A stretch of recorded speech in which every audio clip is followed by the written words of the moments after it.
प्राचीन कथा के अनुसार बहुत साल पहले की बात है। किसी गरीब ब्राह्मण परिवार में पति पत्नी और उनकी एक पुत्री रहा करते थे। सारा परिवार भगवान की भक्ति में लीन रहता था। उनकी पुत्री सुंदर, संस्कारी और गुणवान थी।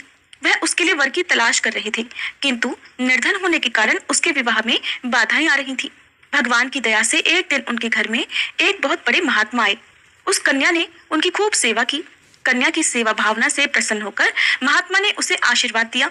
तब उस लड़की के पिता ने कहा कि महात्मा जी, हम बहुत समय से अपनी पुत्री के विवाह के लिए वर की तलाश कर रहे हैं, मगर हमारी निर्धनता के कारण हर बार बात बनते बनते रह जाती है। कृपया बताइए, हमारी पुत्री के हाथ पीले कब होंगे? महात्मा जी ने उस लड़की का हाथ देखा तो बोले, इस लड़की के हाथ में तो विवाह की रेखा ही नहीं है। ये बात सुनते ही ब्राह्मण तो बड़े उदास हो गए और फिर बोले, क्षमा करना महात्मा जी, मैं आपके कहने का अर्थ नहीं समझ पाया।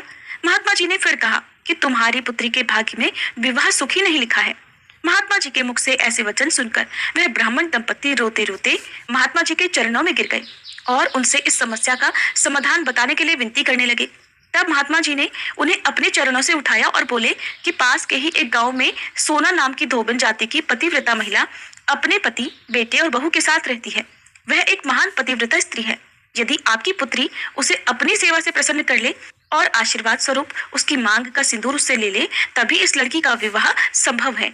ऐसा करने से इसे अमोघ सुहाग भाग की प्राप्ति भी होगी, मगर ध्यान रहे, वह पतिव्रता महिला कहीं भी आती जाती नहीं है। महात्मा जी ब्राह्मण दंपत्ति के घर से विदा हो गए।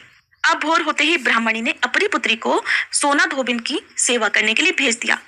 लड़की पूरे दिल से सोना धोबिन के घर की साफ सफाई और बाकी घर के काम भी उनके उठने से पहले ही करके अपने घर वापस लौट आती थी। ये क्रम बहुत दिन तक ऐसे ही चलता रहा। एक दिन सोना धोबिन अपनी बहू को शाबाशी देते हुए बोली कि बहू, तुम तो ब्रह्म मुहूर्त में ही उठकर घर का सारा कामकाज कर लेती हो और मुझे पता तक नहीं चलता। बहू बोली, माता जी, मैं तो सुबह देर से उठती हूँ, मुझे लगा घर के ये सारे काम आजकल आप किया करती हैं। जानकर सोना धोबिन को बड़ी हैरानी हुई। उसने सोचा कि आखिरकार उनके घर का ये सारा काम कौन करके चला जाता है, इस बात का मुझे पता लगाना चाहिए। तब अगले दिन भोर होते ही सास बहू उठकर घर के एक कोने में छुपकर निगरानी करने लगे कि कौन है जो ब्रह्म मुहूर्त में ही घर का सारा काम करके चला जाता है। उधर अपने निर्धारित समय पर ब्राह्मण की पुत्री आई और मुख से भजन करते करते घर का सारा काम दिल से करने लगी। अपना काम पूरा होने पर जब वह वहां से जाने लगी तो सोना धोबिन ने उसे पकड़ लिया और उसके सामने आकर उससे पूछा कि तुम कौन हो बेटी, और इस तरह छुपकर मेरे घर का काम क्यों करती हो? ब्राह्मण की पुत्री ने उन्हें महात्मा के द्वारा कही हुई सारी बात बता दी। सोना धोबन पतिव्रता होने के साथ साथ बहुत उदार दिल की भी थी। वह उस लड़की की सहायता के लिए तैयार हो गई। उस दिन अमावस्या थी और वह उस लड़की के साथ बिना अन्न जल ग्रहण किए उपवास रखकर उसके घर की ओर चल पड़ी। उसने सोचा रास्ते में कहीं पीपल का पेड़ मिलेगा तो उसे भंवरी देकर और उसकी परिक्रमा करके ही जल ग्रहण करेगी।